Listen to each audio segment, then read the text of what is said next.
जय शनिदेव।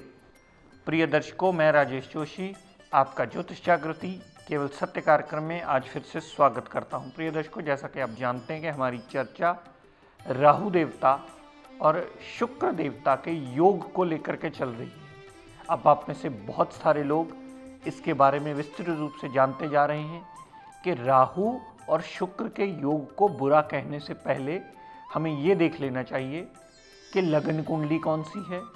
हमें ये देख लेना चाहिए कि उन दोनों ग्रहों की प्लेसमेंट किस भाव में हुई है। हमें ये देख लेना चाहिए कि दोनों की दशा अंतर्दशा क्या हमें अच्छा फल देने वाली है या खराब फल देने वाली है। हमें ये देख लेना चाहिए कि दोनों में डिग्री वाइज क्षमता कितनी है कि अपनी दशांतरा में वो कैसा फल हमें देने वाले हैं। और जैसा कि आप सब लोग प्रिय दर्शकों जानते हैं, आप में से जिसका भी एपिसोड रह जाए या किसी तकनीकी वजह के कारण या बिजली के कारण या किसी केबल की प्रॉब्लम के कारण आप YouTube पर जा कर के डेली हमारा प्रोग्राम वॉच कर सकते हैं और इससे लाभान्वित हो सकते हैं। तो हम बात कर रहे थे प्रिय दर्शकों अपने योग की, जो राहु और शुक्र के बारे में मैं विस्तृत रूप से आपको समझाता चला आ रहा हूँ। कल तक हमने बात की कि मिथुन लगन की कुंडली में कहाँ कहाँ राहु और शुक्र का योग बहुत अच्छे फल भी देता है और कहाँ आपको किस ग्रह की शांति करवा के दूसरे किस ग्रह से आपको सदैव अच्छे फल लेने में बाध्य करना होगा उसे। प्रिय दर्शकों, ये बात सभी जानते हैं कि शुक्र एक स्त्री ग्रह माना जाता है और राहु के साथ बैठा होने से राहु से खराब करता है। ये बात की गलतफहमी बहुत सारे लोगों को है, लेकिन आप ये बात का दूसरा पहलू सदैव याद रखिए कि शुक्राचार्य कहीं ना कहीं राहु देवता के दानव गुरु भी हैं। अगर शुक्र एक स्त्री पक्ष का ग्रह माना जाता है तो शुक्राचार्य राहु देवता के गुरु भी माने जाते हैं, जिसकी वजह से राहु की कभी इतनी हिम्मत नहीं होती कि अपने गुरु को खराब कर पाए। शुक्राचार्य के अंडर ही शुक्र शनि राहु केतु आते हैं, जिनकी वजह से शुक्राचार्य को इनका हेड, जैसे देवताओं में देव गुरु बृहस्पति को माना जाता है, वैसे ही दानवों के दानव गुरु शुक्राचार्य को माना जाता है। तो अपनी इसी श्रृंखला को कंटिन्यू करता हुआ प्रिय दर्शकों, कल तक हमने बात की थी राहु और शुक्र देवता की मिथुन लगन की कुंडली में। आज इसी श्रृंखला को आगे कंटिन्यू करता हुआ बात करते हैं कर्क लगन की कुंडली। ये कर्क लगन की इसलिए बनी क्योंकि लगन में ही 4 नंबर लिखा है। 4 नंबर कर्क राशि मानी जाती है, जिसके स्वामी ग्रह बनते हैं चंद्रमा देवता। मैं ये छोटी छोटी बातें प्रिय दर्शकों इसलिए भी विस्तार पूर्वक बताता चला जा रहा हूँ ताकि जो भी दर्शक हमारे साथ नए जुड़ते चले जा रहे हैं उन्हें ये कन्वीनियंट रहे, उन्हें ये देखना और समझने में आसानी रहे कि हम किस चीज़ों की बात करते हैं। अगर आहिस्ता आहिस्ता ये कंटिन्यूसली एपिसोड 10-20 दिन देखते चले जाएंगे तो उन्हें भी कुछ समझ आने का रास्ता खुलता चला जाएगा।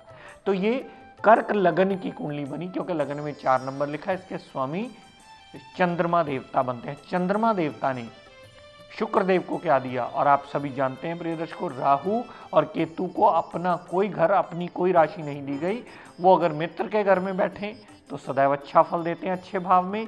अगर शत्रु के घर में बैठे तो चाहे वो किसी भी भाव में बैठे, वो सदैव उसे खराब ही करते हैं। ये राहु केतु का मूल नियम है। अपनी इसी श्रृंखला को कंटिन्यू करता, कर्क लगन की कुंडली में शुक्र देवता और राहु देवता जो लगन में बैठे हैं, इसका फल कैसा होगा। यहां पर चंद्रमा देवता ने शुक्र देव को क्या दिया। चंद्रमा देवता जो इस लगन कुंडली के हेड है, उन्होंने शुक्र देवता को चौथे भाव का मालिक बनाया। चौथा भाव हमारा सुख स्थान, माता, गाड़ी, भूमि, वाहन, मकान, प्रॉपर्टी, इन सारी चीजों का हाउस ऑफ लग्जरीज भी कहा जाता है। और 11वें भाव का मालिक बनाया। 11वां भाव हमारा लाभ स्थान, फुलफिलमेंट ऑफ डिजायर्स का स्थान, बड़े भाई बहन का स्थान, छोटी मोटी हेल्थ प्रॉब्लम्स का स्थान। तो शुक्राचार्य को चौथे भाव का मालिक बनाया और 11वें भाव का मालिक बनाया। तो इस लगन कुंडली में एक समग्रह बने शुक्राचार्य, क्योंकि दोनों अच्छे घरों के मालिक हैं, लग्नेश के, लेकिन उल्टी पार्टी हैं। चंद्रमा देवता देवताओं में आते हैं और शुक्राचार्य दानव गुरु माने जाते हैं। इसलिए शुक्र इस लगन कुंडली में सम बने। वो अपनी प्लेसमेंट के हिसाब से अच्छा या बुरा फल देते हैं। अगर अच्छी जगह प्लेसमेंट में आए तो अच्छा फल देंगे, अगर बुरी जगह प्लेसमेंट में आए तो बुरा फल ही देंगे। तो अगर लगन में ही शुक्र और राहु पड़े हों प्रिय दर्शकों, यहाँ पर शुक्र और राहु पड़ा होने से शुक्र की दशा अंतरा जब भी इस जातक की चलेगी तो वो सदैव लाभ देती मिलेगी, क्योंकि शुक्राचार्य सुख स्थान के स्वामी हैं। माता, गाड़ी, भूमि, वाहन, मकान, सारी सुख सुविधाओं को संपन्न करने में शुक्र की दशांतरा जितना उसमें डिग्री वाइज बलाबल होगा उतने प्रतिशत अच्छा रिजल्ट देने में बाध्य अवश्य होंगे। लेकिन प्रिय दर्शकों, राहु यहाँ चंद्रमा देवता के घर आ गए हैं, तो राहु यहाँ सदैव नुकसान करते मिलेंगे। राहु की दशांतरा हेल्थ में प्रॉब्लम, मेंटल पीस में प्रॉब्लम, संतान से प्रॉब्लम, दाम्पत्य सुख पार्टनरशिप में प्रॉब्लम, पिता से प्रॉब्लम। राहु की जहां जहां पंचम, सप्तम और नवम दृष्टि पड़ी उसे टोटली नुकसान देते ही मिलेंगी।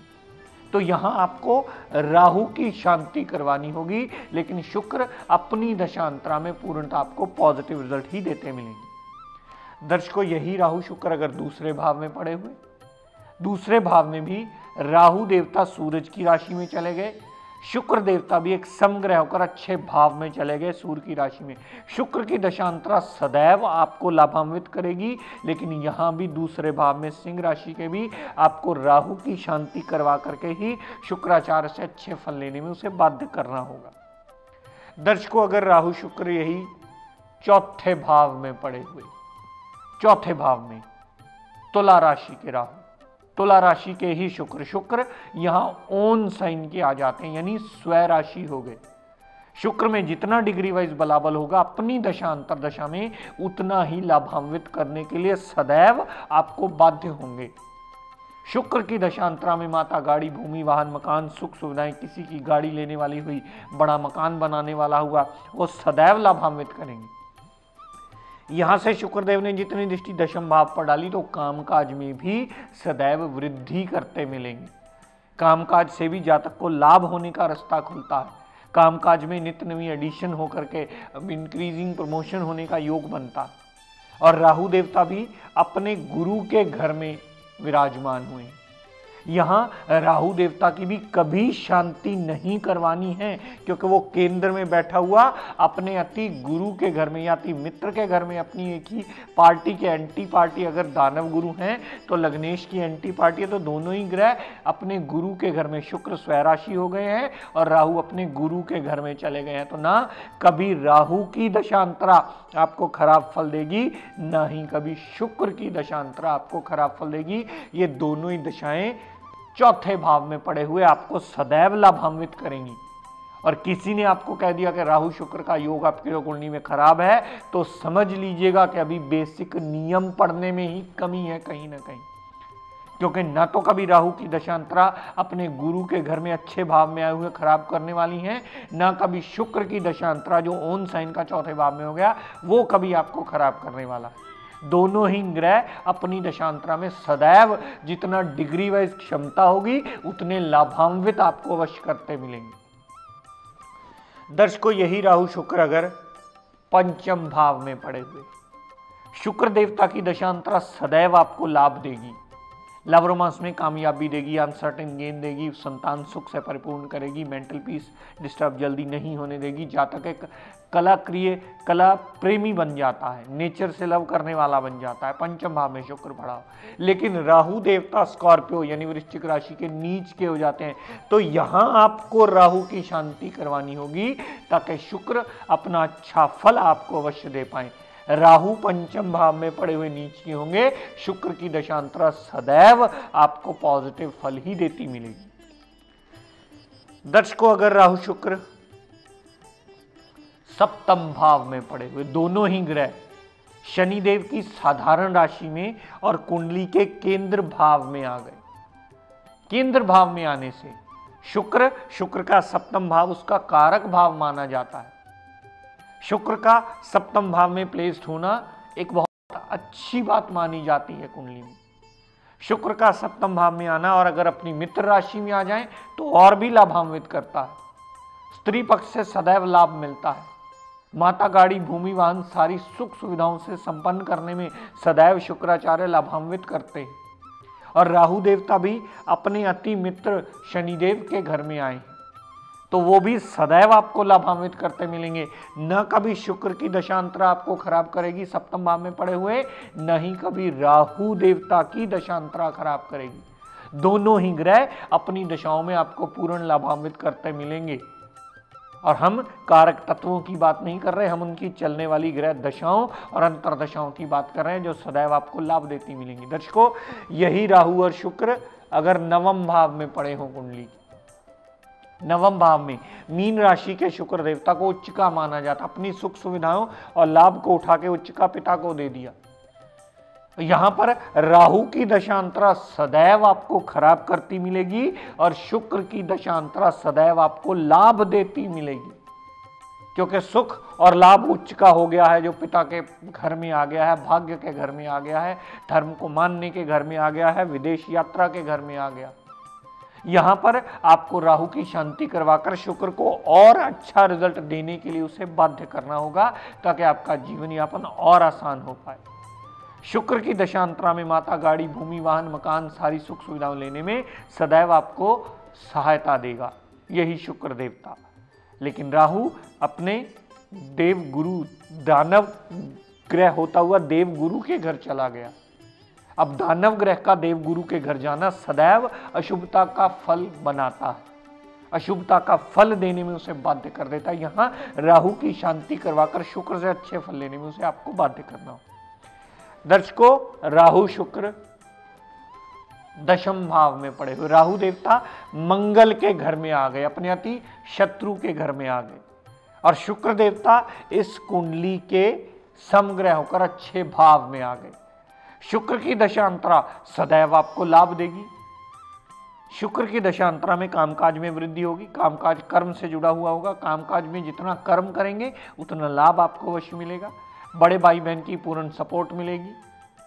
बड़े भाई बहन के सपोर्ट के साथ साथ आपको धन का आगमन अपनी कर्म गति को इंप्रूव करके सदैव होता ही रहेगा। लेकिन राहु की दशांतरा कभी आपका कामकाज सेटल होने देगी ही नहीं, क्योंकि राहु मंगल देवता के घर में अपने अति शत्रु के घर में आ गया। तो यहां आपको राहु देवता की शांति करवानी होगी, ताकि शुक्र अपने और ज्यादा अच्छे रिजल्ट देने में बाध्य हो, और राहु की दशांतरा की शांति करवाई हुई से शुक्र के और अच्छे रिजल्ट लेकर के आपका मकान, गाड़ी, भूमि, वाहन बनने वाला है, तो उसकी दिक्कतों में आपको कमी आए और शुक्र अपना पूरा फंक्शन करके आपको अच्छे रिजल्ट देने में बाध्य हो। दर्शकों, राहु शुक्र अगर 11वें भाव में पड़े हैं, टॉरस राशि के राहु देवता को उच्च का माना जाता है, और 11वें भाव में अगर राहु देव उच्च के हो गए तो शुक्र यहाँ ओन साइन के यानी स्वय राशि, अपनी ही साधारण राशि में आ गए। यहाँ दोनों ही ग्रह अपनी दशांतरा में एक बहुत बड़ा राजयोग देंगे। राहु की दशांतरा जब भी चलेगी सदैव आपको पॉजिटिव फल देती मिलेगी। जितना अंश मात्र बलाबल राहु देवता में होगा, उतना ही पॉजिटिव रिजल्ट राहु देव अपनी दशांतरा में आपको देंगे, और वही हाल शुक्र देवता का भी होगा। शुक्र देवता की भी वही कंडीशन प्रॉपर मानी जाएगी कि जब भी शुक्र की दशांतरा चलेगी, अगर वो 11वें भाव में ओन साइन का पड़ा है, तो जितना डिग्री वाइज क्षमता लेकर के बैठे होंगे शुक्राचार्य, उतने प्रतिशत आपको अच्छा फल देने में शुक्राचार्य बाध्य होंगे। तो आपने अगर राहु शुक्र की युति 11वें भाव में देख करके किसी भी ग्रह की शांति करवा दी, तो वो कभी भी शास्त्र सम्मत बात नहीं होगी, वो बात शास्त्रों के विरुद्ध होगी। क्योंकि दोनों ही ग्रह जब आपको अच्छा रिजल्ट देने में बाध्य हुए हैं, तो किस ग्रह की शांति करवा करके आप इसके गलत विवेचन में जा रहे हैं, इस बात को आपको विस्तार पूर्वक समझना होगा। अगर पहली दूसरी बार आपको ये बात ना समझ में आए, तो अपने आसपास किसी विद्वान की मदद लीजिए और ये जानिए कि किस ग्रह की शांति करवानी चाहिए, या दोनों ही ग्रह आपको अच्छा रिजल्ट देने में बाध्य सिद्ध तो नहीं है। तो प्रिय दर्शकों, आज अपनी वाणी को यही विराम देता हुआ, हम सब के लिए मंगल कामना करता हुआ शनिदेव से ये प्रार्थना करता हूँ कि हे शनिदेव, हम सब पर अपनी कृपा दृष्टि दया दृष्टि सदैव बनाए रखें। जय शनिदेव।